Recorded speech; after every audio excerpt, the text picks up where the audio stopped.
Jo vetëm prosciuta, ka të ushqime të tjera kancerogjene që duhen shmangur sipas mjekut. Jo vetëm prosciuta mund të lidhet me rrezik shëndetësor. Mjeku nutricionist Mauro Minelli paralajmëron, ka edhe 4 ushqime të tjera që duhen konsumuar me mas. Prosciuta është rikthyer sërish në qendër të vëmendjes pas vlerësimeve të Agjencisë Ndërkombëtare për Kërkimin mbi Kancerin, pjesë e organizatës botërore të shëndetësisë, e cila i ka përfshirë mishërat e përpunuar në të njëjtën kategori rreziku kancerogjen, grupi 1 si duhani, që prej vitit 2015 ekziston ky klasifikim i cili periodikisht rikthen frikën te konsumatorët, shpjegon imunologu klinik Mauro Minelli, pedagog i ushqyerjes njerëzore në Universitetin LUM. Shkenca nuk thot se një sanduiç me prosciutto vret sa një cigare, por se ekziston një siguri shkencore që konsumimi i shpeshtë i këtyre produkteve rrit rrezikun e efekteve patologjike, veçanërisht kancerit të zorrës së trash. Sipas Minellit, problemi kryesor nuk është rreziku absolut, por shpejtësia e konsumimit. Nëse sallamet dhe mishrat e përpunuar kalojnë nga një kënaqësi e rastësishme në një ushqim të përditshëm, rreziku rritet ndjeshëm, theksoi ai. Prosciuta e gatuar trajtohet me salamur që përmban nitrite E249, E250, të cilat garantojnë ngjyrën rozë dhe sigurinë higjienike, por janë edhe përbërësit kryesor për formimin e mundshëm të nitrozaminave, substanca potencialisht kancerogjene. Minelli sqaron se klasifikimi i IARC mat forcën e provave shkencore dhe jo fuqinë e kancerogjenit.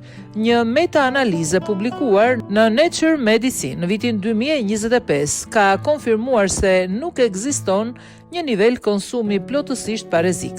Krahasuar me ata që nuk konsumojnë fare mishrat përpunuar, një konsum ditor prej rreth 50-55 gram shoqërohet me rritje mesatare të rrezikut me 7% për kancerin kolateral dhe 11% për diabetin e tipi 2.